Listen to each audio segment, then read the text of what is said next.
Okay, tonight's video is on lies, damned lies, statistics, and electric motorcycles. How to navigate a sea of deception and misinformation being propagated by electric motorcycle OEMs and OEM wannabes.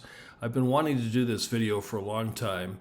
I talk to a lot of people every day about electric motorcycles because they see me riding mine around, conversations at chargers, friends, motorcycle dealerships I'm in. I hear all kinds of things, and much of what I hear is just complete lies, complete nonsense, things that have been propagated not only by the auto industry, but by fossil fuel industry, by the motorcycle industry, the car industry. There's just all kinds of misinformation going on.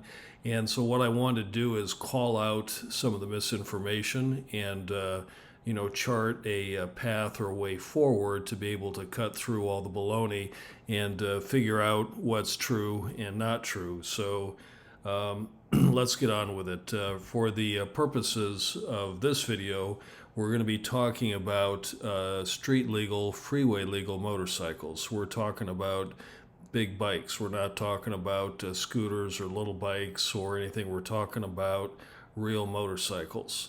So in riding my motorcycle around, I've got a Livewire 1. In riding it around, I always get 3 questions, always. So if I'm at a car charger or I see somebody, they say I've got the bike, they say 3 things. They say, how much does it cost? How far does it go on a charge? And how long does it take to charge? Now, all 3 of these things are critical to a person making a decision about electric motorcycles. And all 3 of these questions are just, there's nothing but lies and more lies in terms of the answers people get to these questions, not only from motorcycle dealerships, but from magazines, from bloggers, just all kinds of misinformation. So we're going to call some of it out, and we're going to chart a way forward. So let's start with the first one. How much does it cost? Okay, now this is the misdirect. When somebody asks how much does it cost, the problem is there's many companies out there that put a price out that does not include items that it needs to have to be competitive with other brands. So for example, a motorcycle company might put out a motorcycle that doesn't have the charge plug priced into it.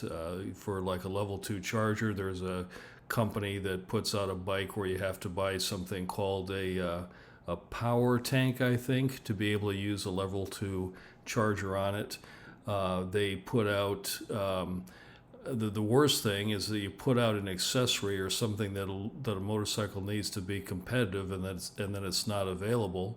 The example I have here is a motorcycle called the Lightning, which from time to time gets advertised. The one a few years ago was $19,998 for a Lightning Carbon, which you see there. Well, you know what? The bike never came out, and it's probably never going to come out, but they did a lot of advertising. They're on the Jay Leno program, they're in all the magazines, all this stuff, and the bottom line is they haven't got a motorcycle. And this is going on to this day. There's another company in Canada that's acting like they're going to have this big sport bike and naked bike, and they've got prototypes, and they've got all this stuff. And Triumph is doing it, Ducati's doing it. They've all got all these plans and all this stuff, and they announce prices, and they've got nothing.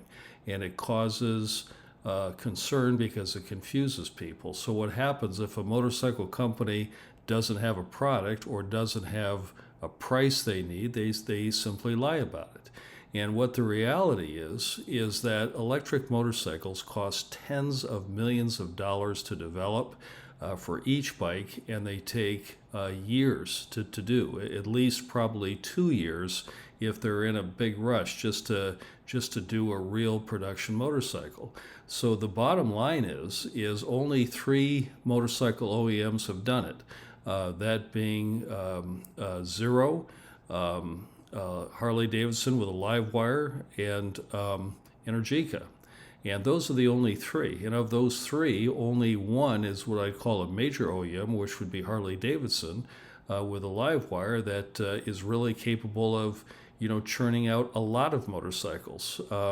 Companies like, Honda, Kawasaki, Yamaha, these guys are all no-shows. They've got a bunch of prototypes and a bunch of stuff out there, little scooters. BMW's got little scooters, but no motorcycles. So there's only 3 players that have got a product, and of those 3, only one is a major OEM.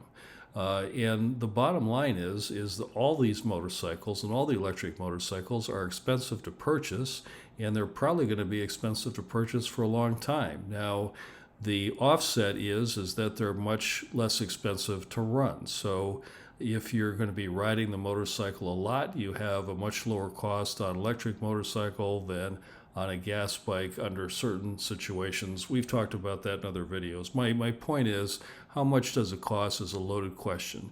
You get prices that aren't real, you get accessories that aren't real, you get motorcycles that aren't real. It just confuses everybody. The second question is, how far does it go on a charge? Incredible misdirects every day. This week there's been several giant misdirects for new electric motorcycles that have come out that are lying about their range. Now, let me give you an example. This bike on the right is a Zero SRS. They are claiming 187 miles in the city, 93 miles on the highway at a speed of 70 miles an hour, and 124 miles combined. That's the claim.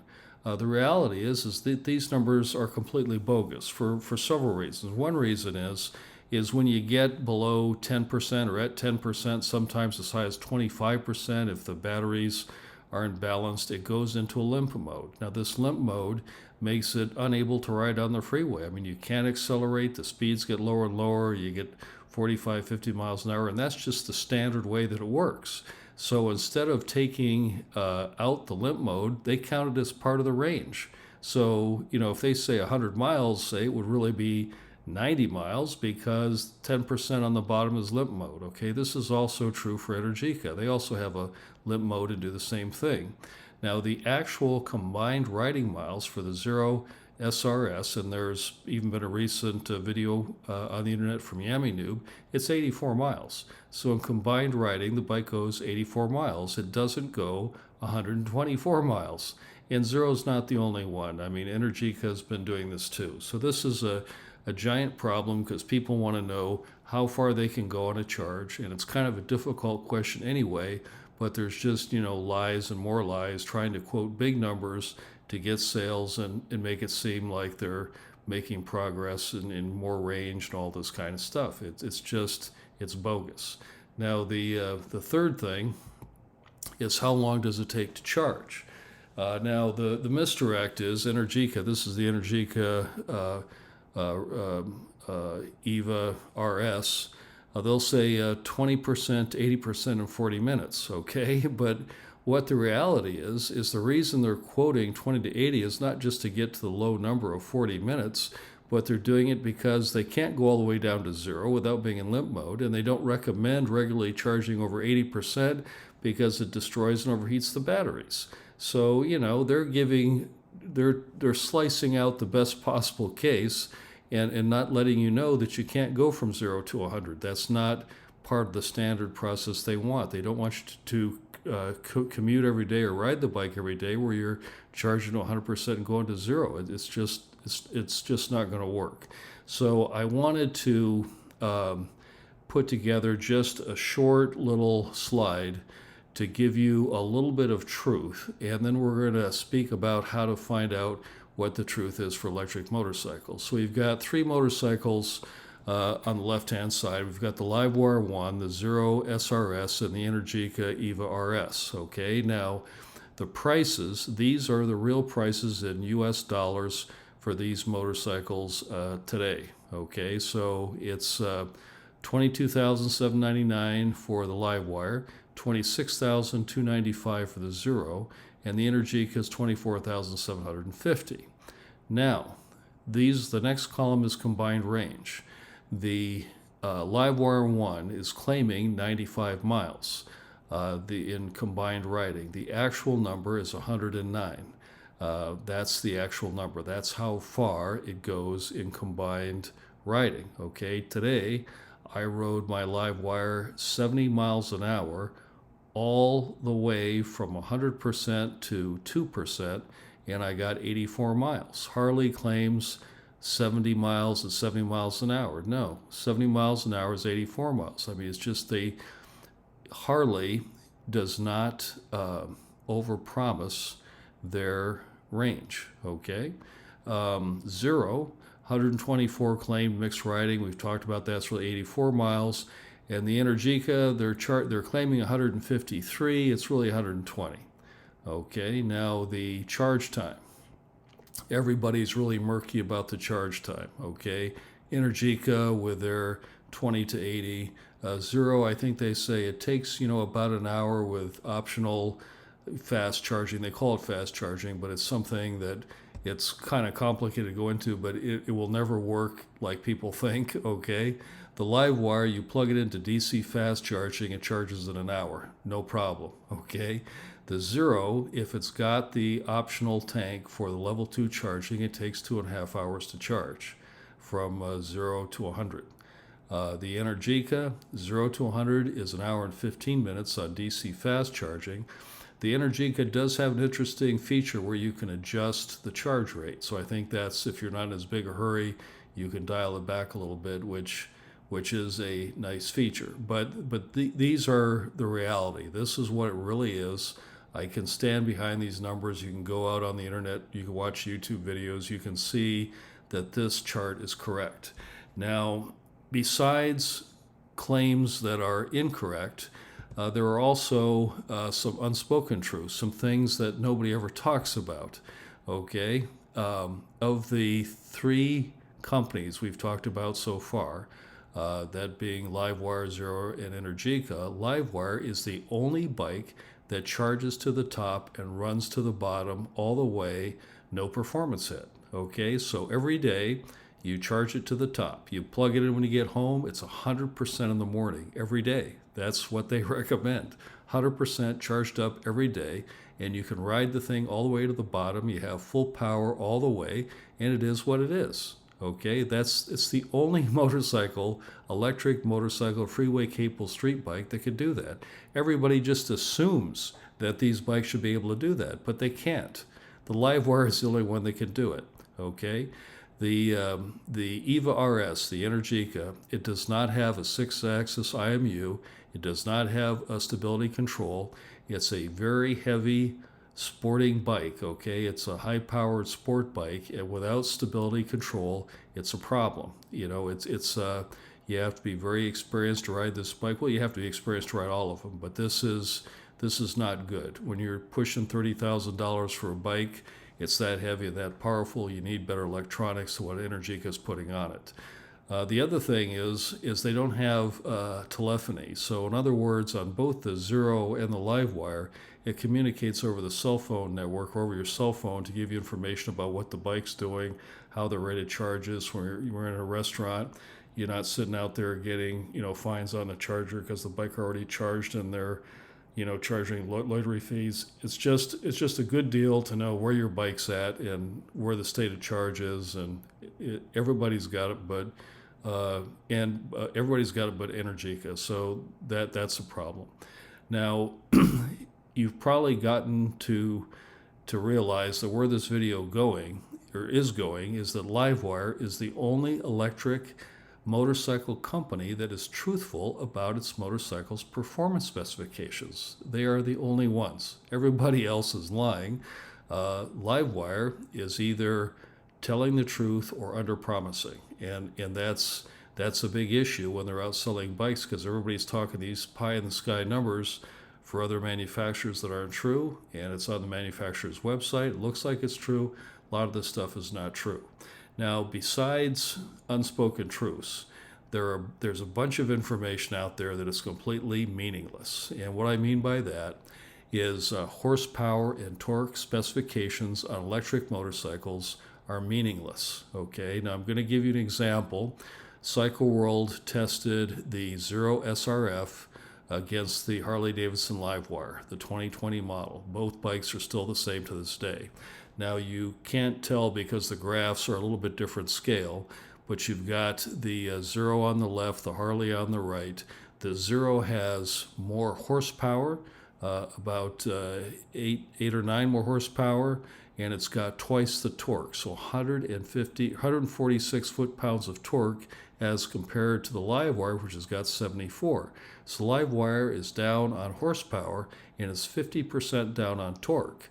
Likewise, the Livewire weighs 62 more pounds. Okay, so from this information, you would gather that the Livewire or the Zero is faster and accelerates faster than the Livewire. So you would think that with twice the torque and more horsepower and less weight, that if you go drag race the thing off a stoplight or something, or even at 70 mile an hour roll-ons, 80 mile an hour roll-ons, you would think that the Zero would spank the Livewire. But it's clear from all the videos and all my experience that a Livewire will walk over a Zero all day, any speed, any place, any level of charge. It'll just destroy it. Okay, so how can that be? All right, I mean, the Zero weighs less, it's got more power, and it's got more torque.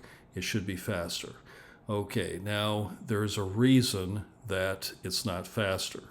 And what it has to do with is the engineers at Harley Davidson or Livewire being extremely smart about a few things. Now, what happens is there's something called rotational inertia. This has to do with the weight of the drivetrain and the how far the spinning mass is from its axis. Okay, so a high voltage motor like the Livewire has is a smaller armature and a smaller motor, weight-wise and size-wise, than the Zero's motor, which is a larger, lower voltage motor. So the problem is it takes more energy to accelerate the mass of the Zero drivetrain being the armature, the axles, the wheels, the sprockets. The rotating mass on the Zero is much more than on the Livewire, so the Livewire can accelerate harder and faster with less power and torque. Now, this is a little bit of a difficult thing to understand, but anybody knows that if you put carbon wheels on a bike, lighter wheels, the bike is going to go faster, it's going to brake better, it's going to accelerate harder, and it's going to turn better. Okay, that's because you've reduced the rotational mass of the wheels. What Livewire has done by engineering choices is they have reduced the rotational inertia of the drivetrain. Now, what's very interesting about this is I watched a video where they interviewed the chief technical officer at Energica, and he mentioned the fact that what they were able to change between their old version and their new version of their motor is they reduced the rotational inertia. And he kind of smiled because obviously they didn't understand that until they got into it. And after seeing what Livewire was doing, they obviously figured out, hey, we got to look into this. And it's the rotational inertia is making the difference. Okay, now, that's kind of an unspoken thing. Everybody thinks torque and horsepower is a big deal. There's many other things involved, and torque and horsepower and that type of information is not enough to make or to be able to make a decision about the motorcycle's power. Okay, now there is another thing besides the motorcycle's power, and that is its handling, and it gets even crazier when you talk about handling. Now, what I'm going to do next is I'm going to talk about something that I've never heard before, but I've done a lot of reading and a lot of thinking about this, and I think I have figured out the Livewire 1 secret sauce. Okay, now what's going on is when I hopped on the Livewire for the first time, I noticed a big difference in the way that it handled. Okay, it's very quick, it's very fast, it's light, it handles better than other motorcycles I've ridden. Okay, and I've ridden a lot of good handling motorcycles. As soon as I got on this bike, I could tell within the first few hundred feet there's something different about the way this bike feels, besides the electric motor. Okay, now other riders have noticed this too. I'm not the only one. And a lot of people, when they come back from the live wire ride, they're all smiling. Wow, this is really something. I can't believe how good this bike feels. Okay. So I think that there's fundamentally a difference between the live wire handling and the handling of a regular motorcycle. And I think this is it. I think it's the motor. Now, what they've done different with a motor is the rotating mass of the engine is below the axles. The front and rear axle on the wheel is higher than the motor. Okay, the motor sits below that. Okay, the other thing is that because it is mounted longitudinally instead of side to side like other motorcycles, when the motorcycle is rolling into a turn and yawing to the left or to the right, the torque vectors applied to the chassis are different than a transversely mounted engine. Now, I don't know, how much you've, thought about your old physics classes in high schools and that kind of thing, but there's something called angular momentum. And what that is when you have something spinning, when you have a mass spinning, and you change the direction of the spinning mass, you get a torque vector that sends it in a different direction. Okay, so I don't know, in high school we did a thing where we sat on a swivel chair and we hold a spinning bicycle tire and you turn the axle in your hand as it's spinning and the chair turns left or right. That's what's going on. Okay, so we have lots of different things going on with motorcycles where it's very hard to make a decision because, again, electric motorcycles are different than gas motorcycles, and we have all of these things like the rotational inertia, and we've got angular momentum, and everybody's not telling the truth, and everybody's trying to sell their motorcycles. So the question is, what are you going to do to cut through the lies and the deceptions and the redirects when you're trying to spend $20,000-$30,000 on a motorcycle? How are you going to do it? Okay, so I believe that this is very complicated, hard to understand, hard to make the right choice, so that the right way to do it, or the key to deciphering the lies and deception from the truth, is to believe in a company that puts the integrity of its brand paramount. Okay, what's going to happen if Harley or Livewire were to start lying about their bikes, about the horsepower, or how fast they went, or how much they weighed, or what kind of fuel economy they got, or anything?